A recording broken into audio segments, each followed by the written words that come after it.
최근 교육부가 전남 교사 정원을 감축하는 계획을 발표하면서 반발의 목소리가 이어지고 있습니다. 교육부 계획대로라면 당장 내년부터 학교 한 곳마다 교사 1명을 줄여야 하는 상황입니다. 광양 버스터미널이 10개월 만에 정상 운영됩니다. 터미널 운영사와 협의 끝에 광양시가 직접 운영하기로 결정됐습니다. 지난 주말 전남에서 교통사고로 사상자가 잇따랐습니다. 자전거와 화물차 추돌 사고로 2명이 숨졌습니다. 장흥군의회 유상호 의장을 만나 후반기 의정 계획을 들었습니다. 장흥군의회는 역량을 강화해 정책 협력을 극대화하고 협치를 강화할 방침입니다.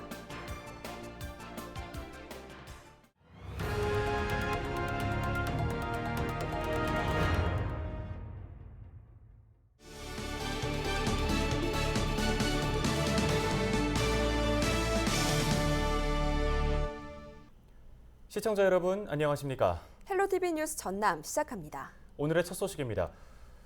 교육부가 전남의 중등교사 정원을 줄이는 계획을 발표해 당장 내년부터 공립 중고등학교에서는 평균 1명씩 교사 수를 줄여야 할 것으로 나타났습니다.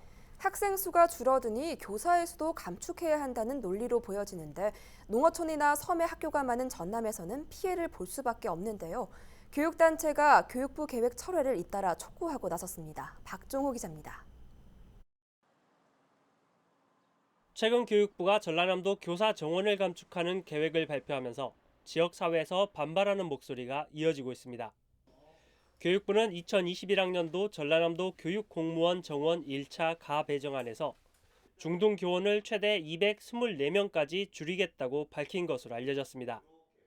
전국교직원노동조합 전남지부는 코로나19 확산에 대응하기 위해서는 교사가 아닌 학급 규모를 줄여야 한다고 강조했습니다. 코로나19 상황에 전남 지역 소규모 학교가 먼저 등교 수업을 진행할 수 있었던 만큼 교사를 줄이는 것은 대책이 아니라고 반박했습니다. 코로나19라는 상황에서 국가 경제가 어렵다고 정원 감축이라는 칼을 빼들기보다는 과밀 학급을 줄이는 노력과 소규모 학교를 살리려는 대책이 우선합니다. 만약 교육부 조치대로 224명의 교사가 줄어들면 우리 소규모 학교는 견디기 어려울 것입니다. 전라남도 교육참여위원회도 반대하고 나섰습니다. 전남 지역 초중고의 60% 이상이 농어촌과 섬에 있고 이 가운데 44%의 학교가 60명 이하의 소규모 학교라며 상대적으로 인력과 비용이 많을 수밖에 없다고 호소했습니다. 또 교사 수를 줄이면 도시와 농어촌 사이의 교육 격차가 더 심해질 것이라고 지적했습니다. 교육이 무너지면 국가의 미래가 같이 함께 동반 무너질 수밖에 없다고 생각이 듭니다. 특히 전남은 농산어촌이 굉장히 분포가 많이 돼 있고 많은 학교와 학생들이 전남 곳곳에 이렇게 나뉘어져 있다 보니까 교육 환경으로 치면은 굉장히 열악한 교육 환경을 가지고 있는 곳입니다. 전남교육참여위원회는 교육부가 감축 계획을 처리하지 않을 경우 항의 방문과 철회 서명 운동 등을 추진할 계획입니다.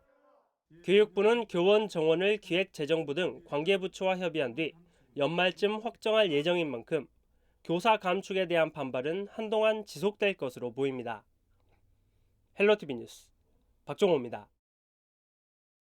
다음 소식입니다. 지난 10개월 동안 주차장에서 임시 운영됐던 광양 버스터미널이 이달부터 정상화 수순을 밟게 됐습니다. 터미널 운영사와의 협의 끝에 광양시가 터미널을 직영 운영하기로 결정됐는데요. 보다 안정적인 교통 서비스가 제공될 전망입니다. 서경 기자가 취재했습니다. 터미널 안까지 시외버스가 들어옵니다. 무려 10개월 만입니다. 광양시와 버스터미널 운영사가 줄다리기 협상 끝에 합의점을 찾으면서 운영이 정상화된 겁니다. 지난해 여름부터 올 봄까지 더위와 추위 속에 외부에 마련된 임시터미널에서 버스를 탑승했던 이용자들. 이제 쾌적한 실내 터미널을 이용할 수 있게 되면서 만족도를 되찾았습니다. 그쪽 다닐 때는 이렇게 앉아있는 공간이 별로 없어가지고 많이 불편했는데 여기로 계속 다니는 게 더 편한 것 같아요. 올 때는 뭐 며칠 전에 올 때는 저쪽에서 내렸는데 오늘 이거 오니까 좀 새롭네. 제가 앞으로는 뭐 여기서 계속 했으면 좋겠어요. 광양시는 버스터미널 건물 소유자와 임대차 계약을 체결하고 터미널을 직영 운영하기로 결정했습니다. 주차장과 대합실, 매표실과 사무실까지 임대 비용은 1년에 9억 원입니다. 적지 않은 예산이 투입됐지만 제2의 임시터미널 사태가 빚어지는 걸 우려해 내린 결정입니다. 실제로 소도시들의 버스터미널 운영 적자는 전국적인 현상입니다. 광양시는 대중교통의 공익적인 측면에서 비용 적자를 감수하겠다는 입장입니다. 터미널 사업 자체가 약간 사양산업적인 측면이 있습니다. 그래서 지자체에서 공공성을 가지고 직접 운영하는 것도 좋은 사례라고 봅니다. 다만 예산이 늘어나는 부분은 중앙정부에 건의를 해서 지원을 받을 수 있도록 저희들이 노력해 볼 계획입니다. 운영 적자를 문제로 터미널 운영이 전면 중단되면서 지난 10개월 동안 불편을 겪었던 광양 버스터미널 이용객들. 광양시가 직접 운영에 나서면서 교통 편의가 증대될 전망입니다. 헬로티비 뉴스 서경입니다. 지난 주말 전남에서는 교통사고로 사상자가 잇따랐습니다. 자전거와 화물차 추돌 사고로 2명이 숨졌습니다. 주말 사건 사고 고정민 기자입니다.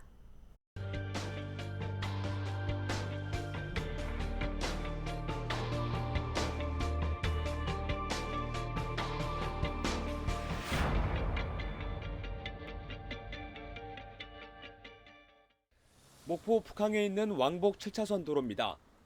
이를 저녁 8시쯤 승용차와 자전거가 충돌했습니다. 이 사고로 자전거에 타고 있던 60대 남성이 병원으로 옮겨졌지만 안타깝게도 목숨을 잃었습니다. 차랑 교통사고랑 이렇게 부딪혀서 바로 이제 그 자리에서 돌아가신 것 같거든요. 곡성에선 농기계 사고도 잇따랐습니다. 아침 9시 50분쯤 승용차와 경운기가 충돌해 2명이 크고 작은 부상을 입었습니다. 낮 1시 50분쯤 여수에선 화물차 추돌 사고가 발생했습니다. 1톤 화물차를 몰던 60대 남성이 정차된 화물차를 들이받은 겁니다. 이 사고로 추돌 사고를 낸 남성은 병원에서 치료를 받았지만 결국 목숨을 잃었습니다. 물건 납품하는 차가 납품하려고 좌회전하려고 교차로에서 대기하는 상태입니다. 정지하는 순간에 뒤에 따라온 차가 추돌한 거예요. 앞서 새벽 4시 50분쯤 여수에선 승용차가 방파제 끝에 걸려 하마터면 추락할 뻔했습니다. 당시 운전자의 혈중 알코올 농도는 0.157%. 경찰은 인명피해는 없었지만 운전자를 입건하고 정확한 사고 경위를 조사하고 있습니다. 헬로티비 뉴스 고정민입니다.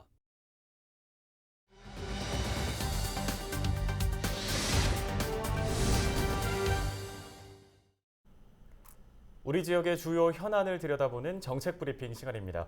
이번 시간은 제8대 장흥군의회의 후반기 의정 계획을 살펴볼 텐데요. 앞으로 후반기 2년을 이끌어갈 유상호 의장을 송효찬 기자가 만나봤습니다. 제8대 장흥군의회가 어느덧 반환점을 넘어섰습니다. 임기 2년에 새로운 의장단도 꾸려졌고 얼마 전 또 그 의장단에 따라서 새로운 의장도 선출이 됐습니다. 오늘은 유상호 후반기 의장 모시고 함께 앞으로의 계획들 알아보는 시간 갖도록 하겠습니다. 회장님 안녕하십니까? 네, 반갑습니다. 네, 일단 저희가 이제 민선 7기죠. 예. 근데 또 여기는 또 8대입니다. 맞습니다. 뭐 어떻게 보면 이제 한 대가 더 많은 건데 예. 뭐 늦은 감도 있지만 일단 뭐 하반기 의장에 선출되신 거 먼저 축하드리고요. 뭐 앞으로 우리 군의회가 좀 어떤 계획들을 가지고 좀 나갈 계획이신지 좀 얘기 좀 해주시죠. 8대 후반기 장의회는 가슴으로 국민에게 다가가는 의정 활동을 국민의 작은 소리에도 귀 기울여 의정과 군정에 적극 반영하고 의원들 전문성 확보를 위해서 의원들의 연구단체를 구성하여 가지고 결과를 우리 장군 군정에 반영함으로써 위의 의상을 재정립해 나가겠습니다. 뭐 후반기 의회 때는 저희가 이제 의회가 또 군청과 함께 좀 어떤 협치를 좀 이끌어 나가실 계획이신지 좀 얘기 좀 해주시죠. 그래요. 특히 전반기에는 다소간 군의회와 집행부 간의 갈등이 노정되기는 했습니다. 그 원인은 집행부와 의회 간 소통의 부재로서 발생됐기에 국민들의 염려도 많았다고 이렇게 생각이 됩니다. 특히 집행부와 의회는 쌍두마차라고들 합니다.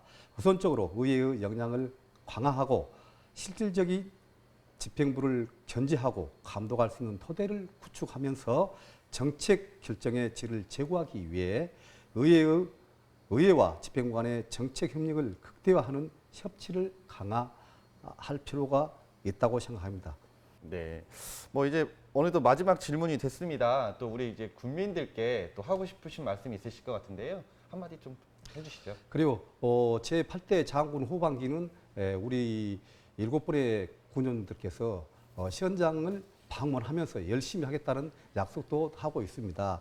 그리고 열정적인 의정 활동을 해서 국민들의 어긋남이 없는 그런 활동을 하려고 하고 있습니다. 그리고 지금 최근에는 국가적이든지 아니면 세계적으로 전체가 코로나19로 인해서 일상생활이 전부 다 멈춰 있다고 이렇게 해도 과언이 아닙니다. 그래서 우리 장군과 장군의회, 장군민이 삼위일체가 돼서 코로나 종식한 이후에 포스트 코로나 이후에 대비할 수 있는 그런 방향도 세워야 되지 않느냐 이런 생각하고 있습니다. 오늘 말씀 여기까지 듣도록 하겠습니다. 감사합니다. 감사합니다. 제8대 장흥군의 후반기를 이끌어갈 유상호 의장과 다양한 계획들을 좀 알아봤습니다. 지금 내놓았던 계획들, 특히 소통과 협치, 이 모든 것들이 좀 이루어지는 장흥군 의회가 되기를 다시 한번 기대하겠습니다.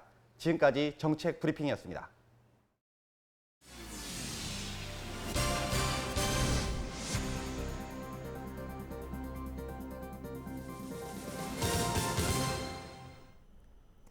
다음 소식입니다. 전남 지역에 장마가 주춤하면서 당분간 무더위와 열대야가 지속될 전망입니다. 광주지방기상청이 3일 오전 9시까지 관측한 주요 거점별 최저기온을 살펴보면 목포와 영암, 해남, 진도, 영광, 광양 등 6곳이 26도 안팎의 기온을 유지한 것으로 나타났습니다. 열대야는 저녁 6시부터 이튿날 아침 9시 사이에 최저기온이 25도 넘게 유지되는 현상을 말합니다.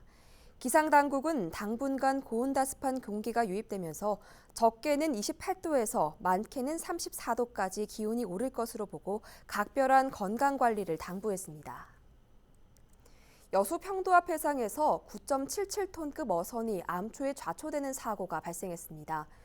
여수해양경찰서는 2일 오전 11시 47분 삼산면 평도 북방 200m 해상에서 투망 작업을 하던 어선이 좌초돼 기관실이 침수되고 있다는 신고를 접수했다고 밝혔습니다. 해경은 승선원 4명을 전원 구조했으며 배수 펌프를 동원해 사고 선박 침몰을 막고 녹동항으로 예인해 계류시켰습니다. 순천만 스카이큐브 인수를 위한 범시민 인수위원회가 꾸려졌습니다. 순천시는 시민대표와 각 분야 전문가, 공무원 등으로 인수위원회 구성을 마쳤다고 밝혔습니다. 신태코 변호사와 임채영 순천시 부시장이 공동위원장을 맡았습니다. 인수위원들은 경영 분석과 운영 기술 확보, 미래도심 교통수단 확장 등에 대해 방향을 제시해 나갈 계획입니다. 오는 10월 열릴 예정이었던 광양 전통 숯불구이 축제가 취소됐습니다. 광양 전통 숯불구이 축제 추진위원회는 행사를 열 계획이었지만 중앙대책본부의 지역축제 방침을 준수하고 시민과 관광객의 안전을 위해 축제를 취소하기로 결정했다고 밝혔습니다. 광양 숯불구이 축제는 불고기 거리 일원에서 축하 공연과 버스킹 공연, 다양한 체험 행사로 구성된 광양시 전통 먹거리 축제입니다. 고흥군이 코로나19 긴급복지 사업을 연말까지 연장하고 지원 기준도 완화하기로 했습니다. 고흥군 코로나19 긴급복지 지원 대상은 기준 중위소득 75% 이하 가구로 올 연말까지 신청한 가구에 한해 지원합니다. 재산 기준은 농어촌 기준 1억 7천만 원까지 상향 지원하며 금융재산 기준도 4인 가구 기준 712만 원까지 완화합니다. 목포 실내 수영장이 운영을 재개하기로 했습니다. 목포시는 코로나19로 휴장에 들어간 실내 수영장을 4일부터 다시 운영하고 방역 수칙을 철저히 지킬 수 있도록 안내하기로 했습니다. 다만 실내 수영장 셔틀버스는 사회적 거리 두기가 어려운 만큼 운영하지 않기로 결정했습니다.